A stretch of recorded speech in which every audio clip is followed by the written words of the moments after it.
Hola, ¿cómo están? Bienvenidos a un nuevo video. Hoy vamos a estudiar juntos los capítulos 20 y 21 del libro de Génesis en esta recorrida ya que hemos comenzado hace algunos meses y en la cual nos hemos propuesto recorrer todos los capítulos de la Biblia. Seguimos con la historia de Abraham, ¿no? La cual venimos estudiando en distintas facetas, distintas circunstancias que han pasado en la vida del patriarca. Y el título que le hemos puesto al tema de hoy quizás llame un poco la atención, ¿no? El título es El déjà vu de Abraham, ¿no? Primero vamos a definir esta palabrita. Déjà vu es un término de origen francés y que hace alusión a algo ya vivido, ¿no? O algo ya visto, más allá de algunas utilizaciones que después o connotaciones erróneas, ¿no? Que se le puedan dar con respecto a algunas filosofías. Quiero rescatar esto del término, ¿no? Algo ya vivido, algo ya visto. ¿Y por qué le hemos puesto este título? Porque lo que vamos a ver hoy de Abraham, en los capítulos 20 y 21 de Génesis, es algo que el patriarca ya había vivido, ¿no? Es como que la historia se repite. De paso, ¿no? Casi sin darme cuenta, hoy habíamos decidido grabar aquí en este lugar, que es donde comenzamos nuestros videos, ¿no? Aquí, si ustedes recuerdan, hicimos la presentación y creo que el primero y el segundo video de Proyecto Apocalipsis, así que también tenemos nuestro propio déjà vu, ¿no? En el lugar donde estamos grabando. Génesis 20 dice lo siguiente, o comienza de esta manera, ¿no? Dice, de allí Abraham partió a la tierra del sur, acampó entre Cades y Shur y habitó como forastero en Gerar. De allí, ¿no? O sea, si nosotros nos vamos al capítulo anterior, habíamos dejado a Abraham allí en ese bosquecillo en Hebrón, ¿no? Donde había tenido el encuentro con Dios. Y acá, después de relatar toda la historia de Sodoma, ¿no? y de Lot, retoma la vida de Abraham en la Biblia y dice de allí, ¿no? O sea, de este bosquecillo en Hebrón, partió a la tierra del sur. Acampó entre Cades y Shur y habitó como forastero en Gerar. ¿Dónde queda hoy este lugar, ¿no? Gerar. Gerar es un lugar que queda en las proximidades del sudoeste de Gaza, muy cerquita, ¿no? Un lugar hoy tristemente en clima de guerra, ¿no? Un lugar donde hay mucha tristeza y mucho dolor hoy, y donde todo el mundo está conmovido, ¿no? por lo que pasa allí. Bueno, Gerar estaba ubicado ahí, ¿no? Muy cerquita de Gaza. Y dijo Abraham de Sara, su esposa, al llegar a este lugar, es mi hermana. Y Abimelec, rey de Gerar, envió y tomó a Sara. ¿Por qué dijimos lo del déjà vu, ¿no? Porque acá Abraham vuelve a vivir algo que ya había vivido, vuelve a cometer un error que ya había cometido, ¿no? En varios capítulos anteriores habíamos visto cómo Abraham, al llegar a Egipto, le dice lo mismo al faraón, ¿no? Sobre su esposa. En vez de decirle que era la esposa, le dice que era su hermana, ¿no? Por temor a que si era su esposa, a él lo mataran y le quitaran a Sara, ¿no? En cambio, si era el hermano, era como que en esa época, en esa cultura, había un respeto, ¿no? Para el hermano de aquella mujer que era tomada para la casa del faraón. Así que Abraham miente de alguna manera, ¿no? Una media verdad, o es una mentira, allí en Egipto. Se da toda una circunstancia que es absolutamente similar a lo que nos encontramos aquí en este capítulo 20. En este caso, con Abimelec, rey de Gerar. Abimelec se cree que también es un título, no es que se llamaba así, ¿no? el rey de Gerar. Abimelec significa mi padre el rey, y en otras partes de la Biblia, más adelante en la historia de Isaac, el hijo de Abraham, y mucho más adelante en la historia de David, a los reyes de este lugar también se los llama Abimelec. Así que es muy probable que decir Abimelec es como si fuera decir el faraón, ¿no? Nada más que en este caso no era Egipto, sino que era la tierra de Gerar. El versículo 3 dice que Dios vino a Abimelec en sueño de noche, tal como le había pasado, ¿no? al faraón, y le dijo, vas a morir a causa de la mujer que has tomado porque es casada y tiene esposo. Pero Abimelec no había llegado a ella y respondió, Señor, ¿matarás también al inocente? No, me dijo él, es mi hermana, no, perdón, no me dijo él, es mi hermana. Y ella también dijo, es mi hermano. Con sencillez de corazón y limpieza de manos hice esto, ¿no? O sea, acá Abimelec arguye con Dios, ¿no? Este rey, Y dice, yo la verdad no sabía que era la esposa. A mí los dos me dijeron que eran hermanos, soy libre de toda culpa, ¿no? Eso es lo que Abimelech le está diciendo a Dios, ¿no? Y Dios le contestó en el versículo 6, en sueños, y le dijo, sé que con integridad de corazón has hecho esto. Por eso te detuve de pecar contra mí y te impedí que la tocaras. Ahora devuelve la mujer a su esposo, que es profeta, ¿no? Acá vemos una situación, y lo vuelvo a repetir, ¿no? Absolutamente similar a lo que Abraham ya había pasado en Egipto, ¿no? A partir del versículo 8 vemos cómo Abimelech reprende a Abraham, ¿no? El versículo 8 dice que Abimelech se levantó de mañana, llamó a todos sus siervos, cuando les contó sus palabras, temieron en gran manera. Y el versículo 9 dice, después Abimelech llamó a Abraham y le dijo, ¿qué nos hiciste? ¿No? Y en el versículo 10, Abimelech le hace una pregunta directa a Abraham, ¿no? Le dice, ¿por qué obraste así? Y Abraham respondió, porque pensé que en este lugar no temían a Dios y me matarían por causa de mi esposa. Y a la verdad también es mi hermana, hija de mi padre, pero no de mi madre, y la tomé por esposa, ¿no? La media verdad, transformada en mentira como recurso de Abraham. Esto lo habíamos dicho también anteriormente, ¿no? El padre de la fe, que en este caso tiene una duda, ¿no? Un temor, no confía plenamente en Dios y utiliza este recurso, ¿no? Para tratar de no sufrir ningún daño. Dios en su misericordia, bueno, como la vez anterior, va a perdonar a Abraham y va a cuidar de Abraham, ¿no? A pesar de este error. Pero lo que quisiera remarcar acá como primer punto importante, ¿no? La respuesta de Abraham en el versículo 11. Dice, porque pensé que en este lugar no temían a Dios y me matarían por causa de mi esposa. Está mal lo que hizo Abraham, ¿no? La forma en que él obró o lo que él tramó no estaba bien a la vista de Dios. Pese a eso, Dios en su misericordia lo protegió a él, la protegió a Sara, ¿no? De no ser tocada por Abimelech. Pero quizás dentro de lo negativo, algo positivo que encuentro en Abraham es que este temor que él tenía, ¿no? Dice, porque pensé que en este lugar no temían a Dios, ¿no? Y me matarían por causa de mi esposa. Es decir, Abraham, tal como le pasó en Egipto, le pasa ahora en Gerar, cuando tenía que ir por distintas circunstancias, ¿no? De su camino y de su peregrinaje, cuando tenía que ir a lugares donde él sabía que no se temía a Dios, es como que Abraham tenía un temor, ¿no? Después lo que Abraham hace no está bien, porque él en vez de confiar en Dios como en todas las otras veces de su vida mayormente, ¿no? Que siempre ha confiado, lo que él hace no está bien. Pero yo quiero rescatar esto, el temor de Abraham de colocarse en lugares donde la presencia de Dios no estaba. ¿Y por qué destaco esto?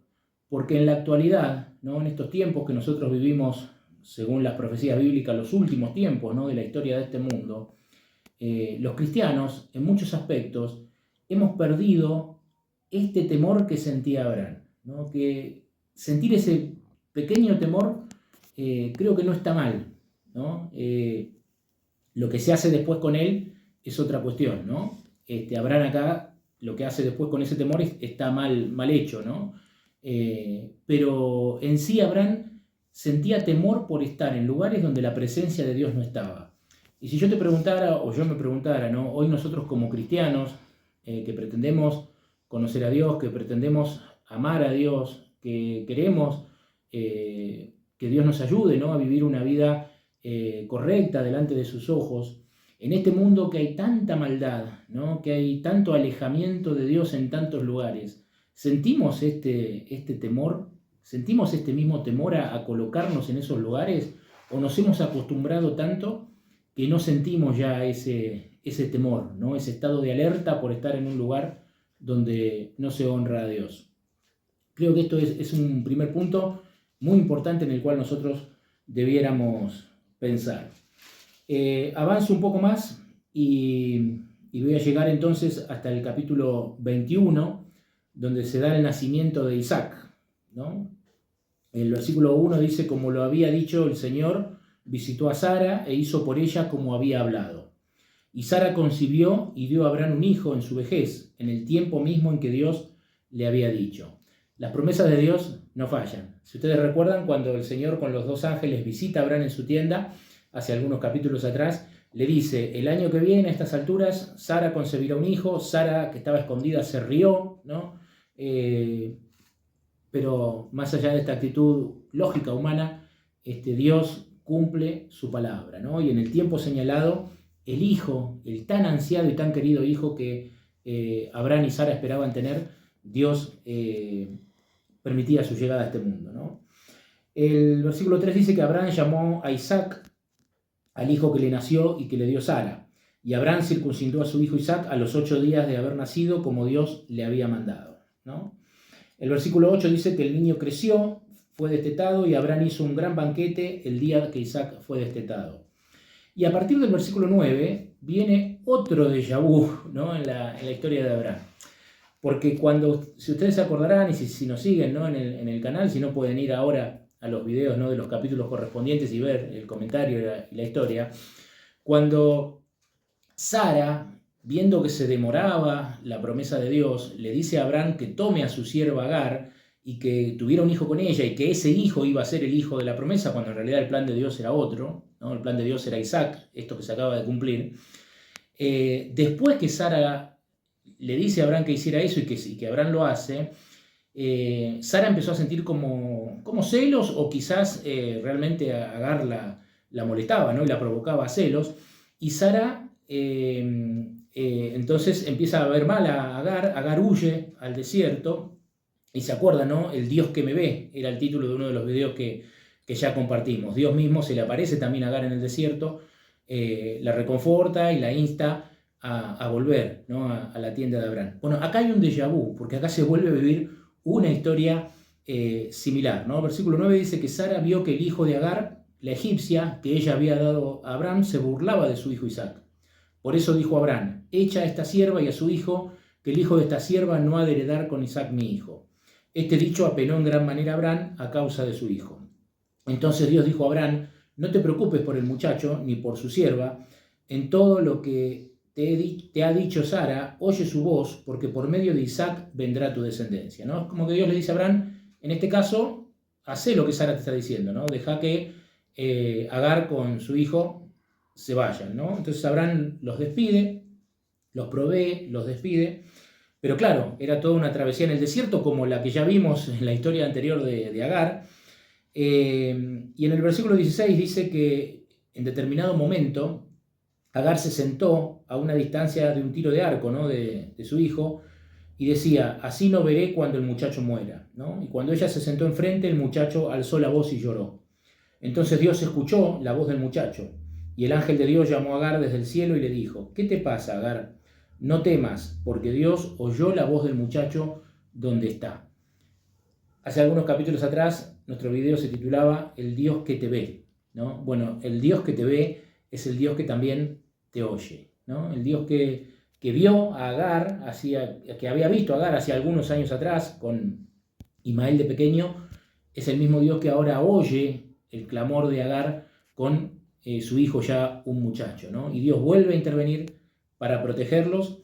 Y versículos 20 y 21 dice que Dios estuvo con el muchacho que creció, habitó en el desierto y fue tirador de arco.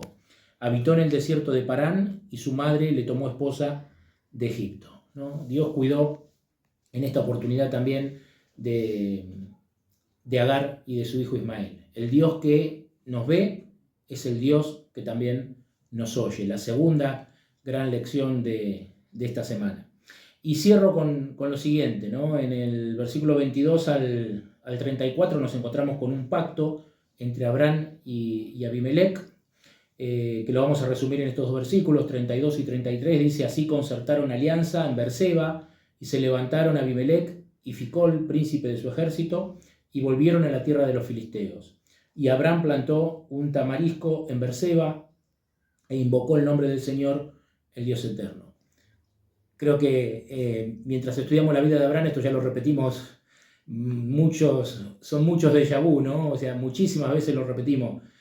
Lugar donde Abraham iba, lugar donde Abraham levantaba un altar y adoraba al verdadero Dios. Y eso es lo que hace en este lugar, ¿no? Porque el versículo 33 dice, Abraham plantó un tamarisco en Berseba e invocó el nombre del Señor, el Dios eterno, el Dios que nos ve, el Dios que nos escucha, ¿no? El Dios que nos protege en los déjà vu de nuestra vida. Nosotros también, como Abraham, muchas veces nos pasa que volvemos a vivir historias similares, ¿no? A veces volvemos a cometer errores que ya habíamos cometido antes, nos vuelven a pasar cosas que ya nos habían pasado antes.